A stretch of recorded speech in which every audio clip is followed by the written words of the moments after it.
the most glaring thing that people need to realize when it comes to listing appointments, especially in real estate, is you need to be yourself. And so use what we say, or don't use it, because really the genuine authenticity of the realtor going in and doing their thing in the listing appointment is probably one of the most important aspects of I completely agree.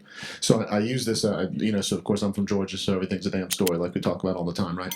So if you advertise, as an example, if you advertise, I'm Matt, I'm the #1 agent with, voted by an independent lab, and I'm sitting there with my dog, right? My dog he's not a lab, right? He's an mini Australian Shepherd, most badass dog ever. Shout out to Griff. But let's say that it's a lab, right? And I put that on all my postcards, and I send that out, and I'm putting that on my Facebook, and I'm putting that all over the place. And I walk to the front door, and I knock on the front door for my listing appointment. The door swings open, a dog jumps up on me, and I push the dog off of me. Right?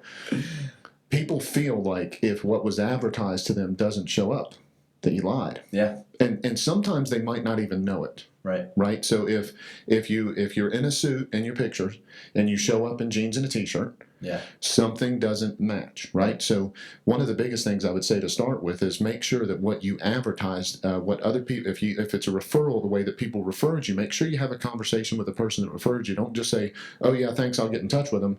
Call them up out of the blue. That's right. And say, "I talked to Billy." Go ahead and have a conversation. How do you know them? How did you meet?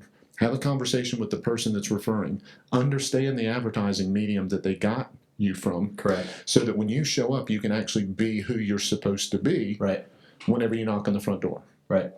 Have a dog biscuit in your pocket instead of pushing the dog off you. Right. Because they're going to want what was advertised to them to show up to the front door. I think that would be a first step in most listing appointments.